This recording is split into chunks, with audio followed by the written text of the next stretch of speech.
في البدء كان الكلمة والكلمة كان عند الله وكان الكلمة الله.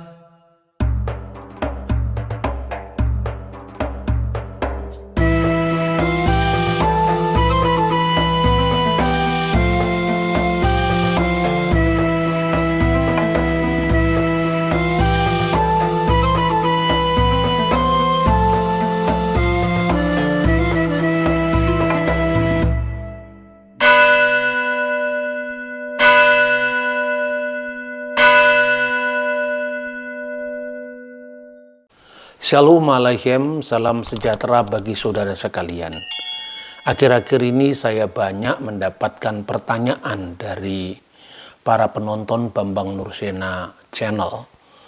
Intinya, apakah benar Yesus sudah berbicara pada waktu bayi? Apakah benar Yesus membuat mujizat, yaitu meniup sebentuk burung dari tanah, dan atas izin Tuhan benar-benar menjadi burung. Dan banyak sekali pertanyaan yang serupa. Nah, saudara-saudara, Alkitab terdiri dari Perjanjian Lama yang adalah merupakan penerimaan gereja mula-mula sebagai umat yang muncul dari rahim Yudaisme atau keyahudian, utuh-utuh diterima sebagai kitab orang Yahudi yang disebut Tanakh. Kenapa orang Kristen menerima kitab itu? Karena Kristen adalah bagian yang tak terpisahkan dari Yudaisme, sebagaimana Saduki, Parisi, Eseni, dan yang terakhir adalah Nosrim, atau yang dikenal di Antioquia sebagai Kristianos. Istilah Nosrim atau Nesarim adalah untuk merujuk gereja berlatar belakang Yahudi di Yerusalem yang dipimpin oleh Rasul Yakobus yang benar, yang tidak lain adalah saudara Al-Masih. Sementara umat Kristen yang berlatar belakang bukan Yahudi berkembang di Antioquia. Saudara-saudara yang terkasih dalam Tuhan, selain ada perbedaan di dalam harapan tentang Sang Mesias yang akan datang antara sekte-sekte Yahudi saat itu, baik itu Eseni maupun Parisi, maka umat Kristiani juga memiliki pandangan yang khas tentang siapa Sang Mesias yang mereka percaya telah datang dalam diri Yeshua HaMasiah yang juga disebut Yesus Kristus. Karena itu catatan-catatan tentang peristiwa Yesus itulah yang disebut dengan kitab suci Perjanjian Baru. Jadi seorang Kristen sejak gereja mula-mula memahami kitab-kitab yang lama itu, memahami Tanakh itu di dalam terang Perjanjian Baru.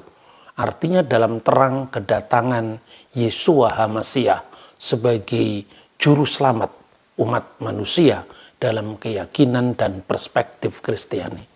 Soal kemudian orang Parisi menolak, itu adalah urusan yang berbeda, karena dalam setiap agama itu tentu ada penafsiran yang berbeda-beda yang berasal dari rumpun agama yang bersangkutan. Nah, saudara-saudara, salah satu perspektif dalam kajian agama-agama adalah bagaimana kekristenan itu harus dilihat dari perspektif Kristen sendiri, dan kita tentu tidak bisa melihatnya dari perspektif agama lain. Bagi umat Kristen, Injil itu bukan sebuah kitab yang turun dari langit. Injil adalah dokumen-dokumen sejarah primer yang ditulis oleh orang-orang yang sejaman dengan Sang Kristus yang disebut para rasul, para apostel, atau para selichim, yang artinya para murid dari Yesus Kristus itu. Itulah yang kemudian disebut Perjanjian Baru. Itulah yang kemudian disebut dengan Perjanjian Baru, Habrit Hakadasah. Nah, saudara-saudara, bagaimana kita meyakini Perjanjian Baru itu asli? Tentu ini bukan sekedar keyakinan buta. Kekristenan diajarkan untuk setia pada bukti-bukti sejarah. Pertama, kitab-kitab yang disebut Perjanjian Baru itu dapat disebut sebagai sumber primer sejaman. Sumber primer dan sumber sejaman dari peristiwa-peristiwa yang dialami gereja mula-mula dalam perjumpaannya dengan Sang Kristus. Mulai dari 12 rasul, 70 murid, kemudian murid dari para rasul yang dikenal dengan Abba Arasulion atau Apostolic Fathers. Jadi Perjanjian Baru bukan dokumen yang sama sekali terpisah dari bukti-bukti sejarah sejaman. Meskipun Yesus itu dilihat dari berbagai macam perspektif, namun Perjanjian Baru ini dapat dianggap sebagai satu-satunya sumber primer karena ditulis hanya rentang waktu yang sangat dekat dengan peristiwa. Misalnya Injil Markus ditulis sekitar tahun 60 Masehi. Itu berarti hanya berjarak sekitar 30 tahun saja dari peristiwanya. Begitu juga Injil Lukas, Injil Matius, dan yang terakhir Injil Yohanes yang ditulis oleh Rasul Yohanes anak Zebedius pada masa tuanya di kota Efesus sebelum meninggal tahun 96 Masehi. Dan ini bisa dibandingkan dengan catatan-catatan sejarah yang sejaman. Misalnya, catatan yang sangat terkenal dari sejarawan Yahudi yang bernama Flavius Josephus yang menulis sekitar tahun 90 Masehi. Kira-kira sejaman dengan Injil Yohanes. Hanya Yohanes adalah saksi mata. Sementara Josephus tidak pernah menjadi muridnya Yesus. Dia bukan orang Kristen dan dia berbicara dalam perspektif seorang sejarawan Yahudi. Dia juga bicara tentang Yesus yang disalibkan pada masa pemerintahan Pontius Pilatus atas desakan para pemimpin agama kami. Cornelius Tacitus adalah seorang senator dan ahli hukum Roma, dapat dianggap sebagai sumber-sumber yang sejaman. Namun, dia bukan sumber primer. Mengapa? Karena dia hidup lebih jauh daripada peristiwanya ketimbang dengan dokumen-dokumen yang disebut Perjanjian Baru. Terlepas daripada keyakinan orang Kristen bahwa setiap tulisan itu diilhamkan oleh Roh Kudus. Jadi saudara-saudara, sekalipun Perjanjian Baru itu dapat dianggap sebagai catatan pinggir sejarah tentang siapakah Yesus, bagaimana komunitas mula-mula yang mengikuti dia itu dibentuk dan berkembang. Khususnya yang dicatat dalam kitab Kisah Para Rasul dan tulisan-tulisan Rasul Paulus yang sekalipun dia tidak pernah berjumpa dengan Yesus, tetapi dia hidup disaksikan oleh komunitas rasuli yang semuanya masih ada saat itu. Sehingga pewartaan Paulus juga disaksikan oleh Petrus sebagai yang paling senior dari para rasul. Juga oleh Yohanes, juga oleh rasul-rasul yang lain di Yerusalem. Sehingga sekalipun Paulus bukan saksi mata, tetapi dia hidup ketika saksi-saksi mata masih hidup. Dokumen-dokumen ini yang akhirnya dikumpulkan menjadi Perjanjian Baru. Dan tolong, jangan dipahami menurut perspektif agama lain. Karena kekristenan tidak pernah mempercayai adanya Injil yang turun dari langit. Karena senyatanya dokumen semacam itu tidak pernah ada. Hanya ada di bayangan orang-orang yang meyakininya. Nah saudara-saudara yang terkasih dalam Tuhan, catatan pinggir sejarah. Mengapa? Karena Yesus bukanlah tokoh politik. Karena Yesus bukan seorang kaisar, Yesus bukan seorang gubernur atau prokurator. Dia adalah rakyat biasa. Artinya dalam keadaannya sebagai manusia, Yesus adalah seorang rabi keliling yang mengabarkan tentang kerajaan Allah. Yang dalam perspektif Kristiani, dia disebut Mesias. Dan apa makna Mesias? Mesias adalah imam, nabi, dan raja. Maka perspektif inilah yang menguatkan orang-orang Kristen. Mengapa mereka tetap mengikuti Yesus Kristus sebagai juru selamat mereka. Nah, saudara-saudara yang dikasihi Tuhan, sekalipun Injil merupakan catatan pinggir sejarah, tetapi dia merupakan sumber primer. Ini tentu berbeda misalnya dengan catatan Yosefus, sekalipun dia hidup sejaman, tetapi dia bukan sumber primer. Cornelius Tacitus melihatnya dari sudut pandang seorang senator Romawi. Mara ben Serapion malah melihatnya dari jauh, yang menulis bahwa sesungguhnya kematian Yesus adalah kematian seorang raja Yahudi. Tentu dalam perspektif yang dilihatnya, sehingga Yesus diparalelkan dengan Sokrates misalnya.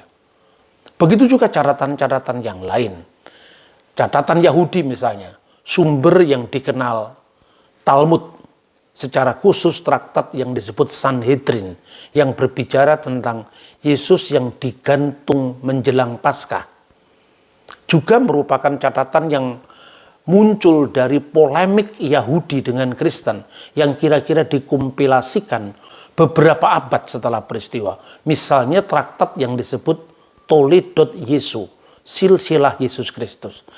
Dibandingkan dengan perjanjian baru, tentu ini jauh dari akurat dibandingkan dengan misalnya catatan Matius, Markus, atau Yohanes. Mengapa? Banyak hal yang bisa didata misalnya. Digambarkan kehidupan Yesus seolah-olah sejaman dengan Ratu Helena misalnya. Ini tentu sangat cacat secara historis karena Ratu Helena adalah ibunda Kaisar Konstantin yang hidup 300 tahun setelah peristiwa. Nah, inilah saudara-saudara mengapa perjanjian baru itu merupakan satu-satunya dokumen yang bisa dipercaya. Sumber kedua adalah luasnya persebaran kitab-kitab perjanjian baru dan kekunoan dari naskah itu. Selain kita memiliki bukti yang namanya kodek, yaitu buku dalam bentuk jilitan yang dimulai kira-kira akhir abad ketiga, kira-kira tahun 350, 325, misalnya Kodeks Sinaiticus, Kodeks Alexandrinus, Kodeks Vaticanus, Kodeks Ephraemi Rescriptus. Tetapi kita juga memiliki dokumen-dokumen yang disebut papirus. Yang paling tua misalnya dikenal dengan papirus P52, yang isinya sebagian dari Injil Yohanes. Atau yang lebih utuh lagi adalah P66, yang sekarang disimpan di Bibliotheca Bodmeriana, Switzerland. Nah, saudara-saudara bisa cek sendiri karena sekarang naskah-naskah Injil kuno itu bisa didapat secara online. Dari situ Anda bisa membandingkan misalnya bagaimana bunyi Injil Yohanes sekalipun cara menulisnya berbeda. Misalnya tanpa titik, tanpa koma, tapi semua orang masih bisa membacanya. Misalnya, Hode Parakletos tu penefma tu agion hupemsei hupater dan seterusnya. Tidak ada kata perikletos, tapi parakletos. Nah, saudara-saudara, ada banyak data seperti itu. Sehingga kita memiliki naskah sebanyak lebih dari 5.000 naskah. Yang antara naskah-naskah yang banyak itu, hanya ada yang berjarak sekitar 24 tahun dari penulisan aslinya. Misalnya P66 itu hanya berjarak 24 tahun karena naskah tertuanya ditulis oleh Rasul Yohanes sebelum kematiannya tahun 96, sementara naskahnya dari hasil uji karbon berasal dari sekitar 120 Masehi. Nah, begitu juga P46 yang isinya surat-surat perjanjian baru, khususnya tulisan Rasul Paulus, itu hanya berjarak juga kurang dari 20 tahun karena Rasul Paulus wafat di Roma tahun 67 Masehi dan hasil uji karbon dari P46 itu kira-kira tahun 85 atau tahun 90 Masehi. Saya kira tidak ada naskah kuno manapun yang menandingi keakuratan dan luasnya persebaran dibanding dengan perjanjian baru. Kemudian bagaimana apabila itu dibandingkan dengan tulisan-tulisan yang intinya memuat kehidupan Yesus di luar kitab Injil. Misalnya yang tadi pada awal presentasi saya, orang sering bertanya apakah benar Yesus itu berbicara pada waktu bayi. Nah, saudara-saudara, sebagaimana orang Yahudi memiliki Taurat tertulis yang disebut dengan Torah Sebiktav, yang terdiri dari Sefer Bereshit, Sefer El-Shemot, Sefer Vayikra, Sefer Bamidbar, dan Sefer Devarim, yaitu Kejadian, Keluaran, Imamat, Bilangan, Ulangan. Orang Yahudi juga memiliki apa yang disebut dengan Taurat lisan. Nah, bagian dari Taurat lisan atau Torah CPLP ini ditulis ya dalam bentuk tertulis tentu adalah ratusan tahun setelah peristiwa. Makanya Yahudi itu tidak seragam. Ada kelompok Yahudi rabbinik yang meyakini Taurat lisan, tetapi juga ada kelompok Yahudi Karaid atau Karaim yang ada di Yerusalem juga yang tidak percaya pada Taurat lisan. Nah, kekristenan bagaimana apabila dibandingkan dengan Yudaisme? Kira-kira mirip sama. Di kalangan kekristenan juga ada legenda-legenda kesalehan yang itu bukan pemalsuan, tetapi itu hasil refleksi gereja atau lebih tepat umat beriman tentang kehidupan Sang Kristus. Dan itulah yang kemudian diklasifikasi sebagai naskah-naskah apokrifa. Naskah-naskah ini secara moral tidak salah, tetapi secara historis tidak bisa dipertanggungjawabkan. Mirip dengan Midras misalnya. Midras itu kisah-kisah yang muatannya dalam Yudaisme itu lebih kepada kisah-kisah moralistik. Misalnya, ketaatan iman Abraham digambarkan dengan dia tidak terbakar dalam api. Nah, sekalipun cerita itu berkembang mulai dari abad-abad awal sampai menerima bentuknya yaitu Midras Bereshit Rabbah, kira-kira abad kedua Masehi. Tentu bagi orang Yahudi apakah benar Abraham itu tidak mempan dibakar dalam api, itu bukan fakta historis, tetapi itu kisah-kisah moralistik. Begitu juga kisah tentang Yesus yang sudah berbicara pada waktu bayi. Kisah-kisah itu bukan merupakan sebuah pemalsuan sejarah, tapi sebuah legenda kesalehan yang tekanannya pada masalah moralitas. Itu sungguh sangat berbeda dengan misalnya buku-buku yang disebut dengan naskah-naskah Gnostik. Naskah-naskah Gnostik itu adalah naskah-naskah yang memang secara ajaran merupakan pemalsuan dari berita rasuli yang sebenarnya. Misalnya, penemuan yang dikenal dengan The Nag Hammadi Library. Ini ditemukan di Mesir tahun 1945. Dan gereja tidak pernah membakar kitab-kitab ini. Gereja tidak pernah menyingkirkan kitab-kitab ini.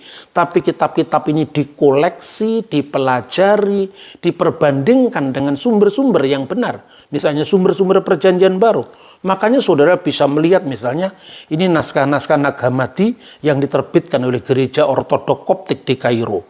Begitu juga ini adalah naskah-naskah apokrifa perjanjian baru, yaitu Apokrifa Al-Ahdul Jadid, Kaifa Kutiba, bagaimana dia ditulis dan seterusnya. Jadi di sini ada yang namanya Injil Thomas yang berbicara tentang Yesus sudah bisa membuat tanah yang ditiup menjadi burung. Tetapi secara historis tentu ini tidak bisa dipertanggungjawabkan karena munculnya abad keempat, sehingga sangat jauh dari peristiwa.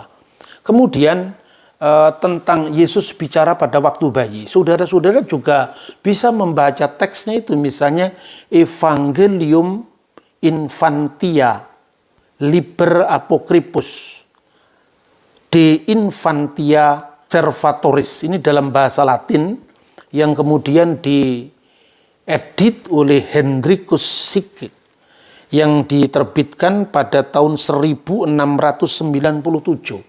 Dalam bahasa Latin dan kemudian diterjemahkan dengan bahasa Arab. Nah, naskah Arab ini diterjemahkan dari bahasa Aramaik dan naskah ini baru muncul pada abad ke-5 Masehi. Misalnya, di sini pada bab pertama disebutkan, ya ini naskah Arabnya ini disebutkan, Qad wajadna fi kitabi Yusefus. telah disebutkan dalam kitab Yosefus, Rois al-Kahina alladhi kana ala ahdil masih wa qad qala Anas innahu Kayafa. Dia adalah imam besar pada saat kehidupan Yesus, dan ada yang mengatakan dia Anas, ada juga yang mengatakan dia adalah Kayafas. Qala hadza an Yasua takalama wa huwa hina kana fil mahdi. Dikatakan bahwa Yesus Kristus telah berbicara ketika dalam buayan, ketika masih dalam gendongan. Wa qala li Maryam ummihi, dan berkata kepada Maryam ibunya, ini ana huwa Yesu ibnullah, aku inilah Yesus putra Allah. Dan kemudian pada akhir ayat ini dikatakan wa abi arsalni liqolasil alam, dan Bapakku telah mengutusku untuk keselamatan dunia. Nah, ini bisa Anda bandingkan dengan teksnya dalam bahasa Latin. Bahkan dalam teks ini secara iman sebetulnya tidak bertentangan dengan iman Kristen. Bahkan kalau buku ini bisa diterima oleh gereja, misalnya kalau sekedar menekankan ajaib-ajaibnya Yesus, ini malah menguntungkan secara iman. Karena apa? Buku ini juga tidak bertentangan dengan iman Kristen. Misalnya di awal dari teks ini saja ditulis dalam bahasa Latin, in nomine Patris et Filii et Spiritus Sancti Dei Unius, yang diterjemahkan dalam bahasa Arab, Bismil Ab walibni warahil kudus al ilahil wahid, demi nama Bapa dan Putra dan Roh Kudus Allah yang esa. Jadi artinya ini tidak bertentangan dengan iman Kristen secara akidah. Tetapi gereja kenapa tidak menerima ini sebagai buku kanonik? Karena ditulis setelah abad ketiga, kira-kira abad keempat dan abad kelima. Sehingga ini sangat jauh dari peristiwa. Maka fungsinya buku-buku ini seperti midras dalam Yudaisme. Kisah-kisah kesalehan yang bisa meneguhkan komitmen moral kita pada kebenaran. Tetapi rata-rata bersifat ahistoris. Karena tidak bisa dipertanggungjawabkan secara historis. Jadi kalau orang Kristen hanya untung-untungan, buku ini menguntungkan keilahian Yesus, ya diterima saja. Yesus waktu bayi aja sudah bisa bicara, tapi secara historis kan itu tidak bisa dipertanggungjawabkan karena munculnya ratusan tahun setelah peristiwa. Begitu juga mujizat-mujizat yang memenuhi kehidupan Yesus di masa kanak-kanak. Misalnya, Alkitab hanya menceritakan bagaimana atas perintah malaikat, bagaimana misalnya Yusuf dan Maria disuruh untuk membawa bayi Yesus ke tanah Mesir. Tidak ada catatan di tanah Mesir. Hanya ada catatan-catatan yang sifatnya memorial yang diperingati oleh gereja Koptik, yaitu masuknya keluarga kudus ke Mesir yang diperingati setiap tanggal 20 bulan Mesir Tuba atau 1 Juni. Tetapi ada kisah-kisah yang dicatat misalnya di dalam buku Sinaksarion yang juga sejajar dengan dokumen yang dikenal dengan Injil Mata Al-Manhul, yaitu The Pseudo Gospel of Matthew pasal 20, di mana digambarkan kanak-kanak Yesus yang sudah dilahirkan itu umurnya kira-kira kurang dari 2 tahun dibawa ke Mesir, lalu ketika di padang gurun yang disebut sebagai jalan raja, artinya jalan yang dilewati oleh para patriark, para bapak bangsa Israel, dan itu adalah jalan-jalan yang ada jalur oasenya. Di sana kemudian diperingati dengan munculnya gereja-gereja ortodok, ya. Tetapi pada saat di tengah padang gurun itu Maria dan kanak-kanak Yesus kehausan, lalu terjadi mujizat di bawah pohon kurma. Nah, itu bukan kisah tentang kelahiran Yesus, tapi kisah tentang pelarian ke tanah Mesir. Itu disebut dalam pasal 20. Tapi kisah ini merupakan kisah kesalehan. Tentu berbeda dengan kisah-kisah yang memang tercatat dalam dokumen kanonik di abad pertama Masehi. Yang kedua dan terakhir adalah kisah-kisah yang memang sengaja secara akidah itu merupakan pemalsuan belakangan. Misalnya, naskah-naskah gnostik. Nah, naskah-naskah gnostik ini memang dari awal itu kisahnya memang tidak sejalan dengan iman Kristen. Misalnya, Yesus itu digambarkan sebagai seorang yang memiliki penampilan nyentrik, ya, sehingga dia menjadi guru tentang peristiwa-peristiwa esoteris, peristiwa-peristiwa rahasia. Nah, misalnya, apakah Yesus bersabda kepada para muridnya bahwa usirlah perempuan itu karena dia tidak berhak memiliki kerajaan Allah? Apakah itu benar? Ataukah itu hanya merupakan karangan kaum Gnostik yang memang anti perempuan, artinya mereka kehidupan dengan menjauhi perempuan. Itu adalah gambaran dari naskah-naskah Gnostik. Nah, di pihak lain, misalnya itu tercatat dalam Injil Thomas, usirlah perempuan itu karena dia tidak layak menerima kerajaan surga. Lalu Petrus bertanya, bagaimana supaya dia bisa masuk ke dalam kerajaan surga? Buat dirinya seperti laki-laki. Ini ayat-ayat yang sangat nyentrik karena tidak bisa dipahami dalam sejarah gereja mula-mula yang tadi saya katakan tidak hanya tercatat dalam teks kitab suci ini, lepas daripada tradisi rasuli, lepas daripada paradosis apostolik, tetapi itu juga dibuktikan dengan catatan-catatan abad kemudian yang secara bersinambung tanpa putus dari zaman para rasul. Misalnya dokumen-dokumen yang dikenal dengan Abba Rasuliun atau Apostolic Fathers. Ini ditulis oleh muridnya Yohanes, muridnya Rasul Petrus, misalnya Mar Ignatius dari Antioquia, misalnya Mark Clement dari Roma, misalnya Quadratus, misalnya lagi surat Didache yang ditulis sejaman dengan Injil Yohanes, sekalipun dia bukan Injil, tapi ditulis sejaman atau paling tidak satu generasi setelah kitab-kitab Injil. Dan semua ajaran bapak-bapak gereja rasuli ini tidak ada yang berbeda dengan ajaran gereja sekarang. Ini menjadi mata rantai yang menyambungkan tanpa putus gereja mula-mula. Sementara sejak abad ketiga, abad keempat baru muncul naskah-naskah Gnostik. Sehingga gereja bertindak melakukan apa yang disebut kanonisasi perjanjian baru. Yang paling awal kira-kira bisa disaksikan dari peristiwa Markion yang mencoba mengubrak-abrik naskah perjanjian baru. Dan Markion itu hanya menerima Injil Lukas setelah dibuang 3 pasal pertama. Mengapa Injil Lukas dibuang setelah 3 pasal pertama? Karena di situ ada kisah kelahiran Yesus. Sementara dalam ajaran Gnostik, Yesus tidak benar-benar jadi manusia. Yohanes menghantam ajaran Gnostik dengan mengatakan firman itu telah menjadi manusia, real manusia. Karena manusia maka bisa digambar sehingga ada tradisi ikonografi, maka bisa mati, maka bisa menderita. Dan itu yang ditekankan oleh Ignatius dari Antioquia. Makanya gereja mula-mula menghadapi ajaran Gnostik yang menolak eksistensi kemanusiaan Sang Kristus. Nah, ajaran Gnostik ini terus berkembang. Seandainya pada saat Markion sudah ada yang namanya The Gospel of Philip atau The Gospel of Peter yang itu di atas namakan para rasul, tentu Markion tidak perlu harus merevisi perjanjian baru. Dan gereja bertindak karena apa? Warisan apostoliknya diobrak-abrik oleh tokoh di luar komunitas para rasul.